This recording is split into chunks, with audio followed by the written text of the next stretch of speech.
Bonjour frères et sœurs en Christ. Vous savez, à l'Église de Bastion, l'une de nos missions principales, c'est d'équiper les saints en vue du siècle présent et des défis qui sont les nôtres. Aujourd'hui, dans la série Les Petits Papes du Québec, on va parler du culte du pasteur. Vous savez, il existe dans plusieurs églises du Québec une tendance inquiétante qui se répand, le culte du pasteur. Est-ce que ça vous est déjà arrivé d'aimer un pasteur plus qu'un autre? Ben, j'imagine que oui. Ça l'a déjà été mon cas d'ailleurs. Mais sur quoi est basée cette préférence-là? Est-ce que c'est sur l'éloquence du pasteur, son charisme, son style, peut-être sur sa personnalité? Ou au contraire, c'est basé sur sa fidélité à la parole de Dieu? Est-ce que ça vous est déjà arrivé d'aimer ce pasteur au point où vous l'avez suivi lorsqu'il a changé d'église? Peut-être avez-vous déjà assisté à une formation au sein de votre église locale où l'assistance était vraiment faible avec un autre pasteur de l'église, mais lorsque c'est le pasteur principal, l'assistance est bondée. Avez-vous déjà vu des églises où le pasteur devient une image de marque, le point central de tout ce qui est fait au sein de cette église? Avez-vous déjà été au sein d'une église où l'attention est focalisée sur le pasteur au point que sa parole semble primer sur celle de Dieu? Où ses opinions deviennent des doctrines? Où ses décisions ne se discutent pas? Où son absence paralyse l'Église? Et où sa popularité dépasse parfois même l'importance du message de l'Évangile?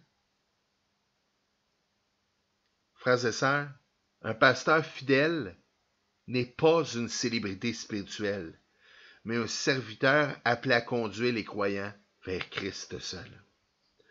Le culte du pasteur est une dérive insidieuse qui s'installe progressivement dans certaines églises. Bien souvent, elle ne se manifeste pas par des déclarations ouvertes, mais par des attitudes et des comportements qui placent le pasteur au centre de la vie spirituelle de l'Église. Vous savez, ça commence parfois innocemment. L'Assemblée apprécie le charisme du nouveau pasteur, sa façon de prêcher ou même sa vision de l'Église. Mais peu à peu, ses idées deviennent incontestables, ses décisions irrévocables, et toute forme de remise en question est perçue comme une attaque contre l'Église elle-même. Le danger, c'est qu'au fil du temps, Christ est relégué à l'arrière-plan. Voici quelques petits signes clairs pour identifier qu'il y a peut-être un culte pastoral, un culte du pasteur au sein de votre Église. D'abord, ces sermons viennent exalter davantage sa personnalité que la grandeur du Seigneur Jésus-Christ. Ensuite, les gens de votre congrégation, de votre Église, sont plus attachés au pasteur qu'à la parole de Dieu.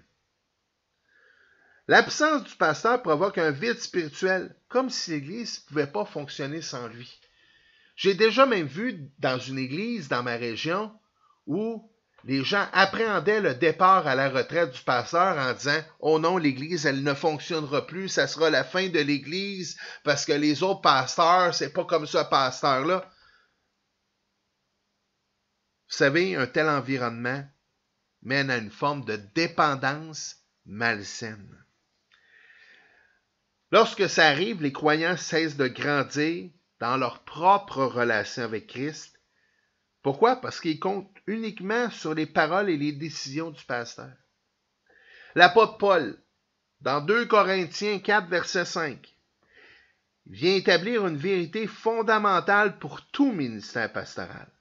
Le centre du message, ça ne doit pas être le prédicateur lui-même, mais le Seigneur Jésus-Christ seul.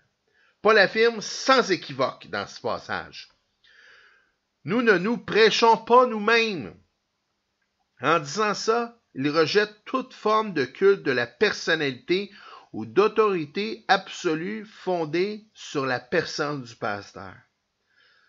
Pourtant, on le sait, Paul aurait eu des raisons humaines de s'élever. En tant qu'apôtre choisi directement par Christ, formé aux pieds de Gamaliel et témoin des grandes révélations, évidemment, Paul aurait pu revendiquer une position d'élite. Mais Paul refuse catégoriquement cette tentation.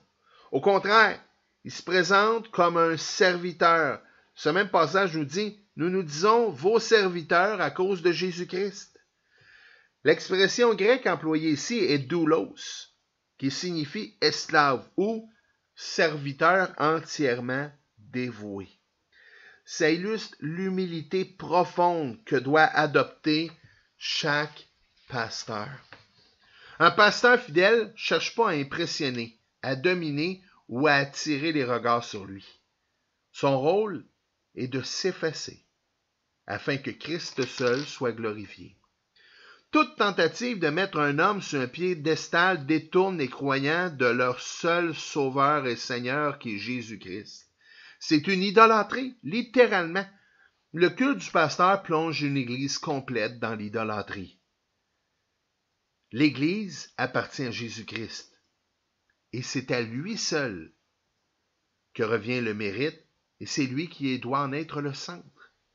Un pasteur fidèle est un guide humble qui conduit les âmes à fixer leurs yeux sur l'agneau de Dieu, qui est venu pour enlever le péché du monde.